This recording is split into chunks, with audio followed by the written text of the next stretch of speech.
దీనిని ఎట్టి పరిస్థితుల్లోని ground level నుంచి కూడా మనం క్లియర్ చేయాలి అని ఒకే ఒక ఉద్దేశంతో ఎస్పెషల్లీ గౌరవ విద్యాశాఖ మంత్రి నారా లోకేష్ గారి ఆధ్వర్యంలో ఈరోజు స్కూల్స్లో కూడా ఈగల్ టీమ్స్ని ఏర్పాటు చేసుకోవడం జరిగింది అధ్యక్ష. దానికి సపరేట్గా ఒక జీవో కూడా ఇవ్వడం జరిగింది అధ్యక్ష. Memo number 271473 by MS by 2025 మొన్న 10th ఫిబ్రవరిన ఇది సర్క్యులర్ కూడా జారీ చేయడం జరిగింది అధ్యక్ష.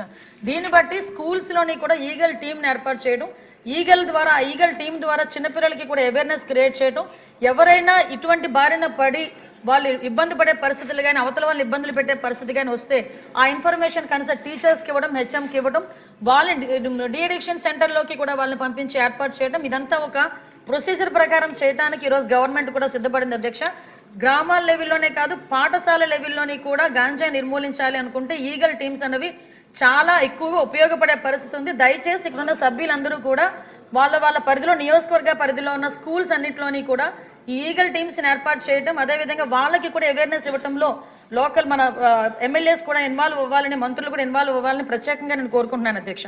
అదేవిధంగా అధ్యక్ష మనకి పర్టికులర్గా అధ్యక్ష ఈగల్ టీమ్స్తో పాటు ఒక వర్క్షాప్స్ ఏర్పాటు చేయడం అధ్యక్ష.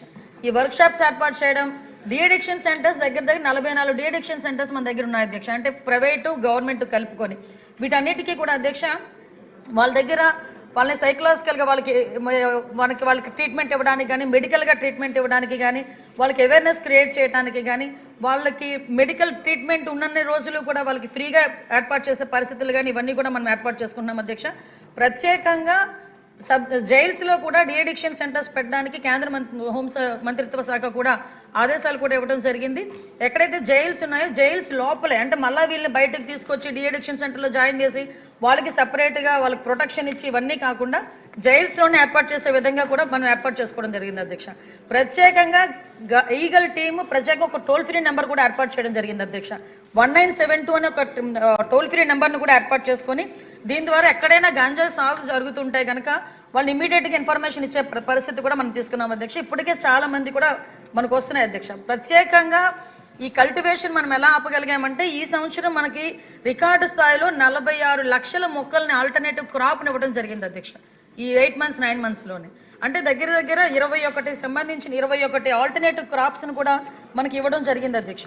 అంటే దీని ద్వారా కల్టివేషన్ తగ్గించడం, ముఖ్యంగా కేంద్ర హోంమంత్రిత్వ శాఖ కానీ రాష్ట్ర హోంమంత్రిత్వ శాఖ కానీ ప్రత్యేకంగా దృష్టి పెట్టి గౌరవ సీఎం గారు దీని మీద ప్రత్యేకంగా దృష్టి పెట్టి క్రైమ్ రేటు తగ్గాలి అంటే కనుక కంపల్సరీగా గంజాయి డ్రగ్స్ వినియోగం తగ్గాలి అని ఉక్కుపాదం మోపాలని ప్రత్యేకంగా వీళ్ళకి సీసీటీవీ ఫుటేజెస్, సీసీటీవీస్, అదేవిధంగా డ్రోన్స్ అధ్యక్ష. ఆ డ్రోన్స్తో పాటు అధ్యక్ష మనకి చూసుకుంటే అధ్యక్ష వీళ్ళకి డ్రోన్ టెక్నాలజీని ఉపయోగించుకోవడం, ఎడ్రిన్ శాటిలైట్స్ని ఉపయోగించుకోవడం, ఆల్టర్నేటివ్ క్రాప్స్ని ఉపయోగించుకోవడం, ఓవరాల్గా ఇలా దీన్ని బేస్ చేసుకొని క్రాప్ను మొత్తం అంతా కూడా మనం క్లియర్ చేసుకోవడం జరిగింది అధ్యక్ష. ఇప్పుడు వీటినే కాకుండా అధ్యక్ష ఇంటర్ డిపార్ట్మెంట్ కోఆర్డినేషన్తో కూడా వాళ్ళకి అన్ని రకాలుగా ఒక సబ్స్టిట్యూషన్ అంటే వాళ్ళకి ఆల్టర్నేటివ్ క్రాప్స్ని ఇవ్వడం కానీ, వాళ్ళకి మోటివేషన్ కార్యక్రమాలు చేపట్టడం కానీ ఇవన్నీ కూడా జరిగింది అధ్యక్ష. ముఖ్యంగా ఇందాక మీకు చెప్పినట్టుగా నిఘాను బలోపేతం చేయడం, సీసీటీవీస్ని, డ్రోన్స్ని ఏర్పాటు చేసుకోవడం, ఇందాక మన సభ్యులు చెప్పారు బహిరంగ ప్రదేశాల్లో గాంజాయి తీసుకోవటం, అదేవిధంగా మనకి స్కూల్స్లోని గాంజాయి తీసుకోవటం, ఇవన్నిటికీ అధ్యక్ష కేంద్ర మంత్రిత్వ శాఖలో నిదాన్ అని చెప్పేసి ఒక ఉంది, పోర్టల్ ఉంది అధ్యక్ష. National integrated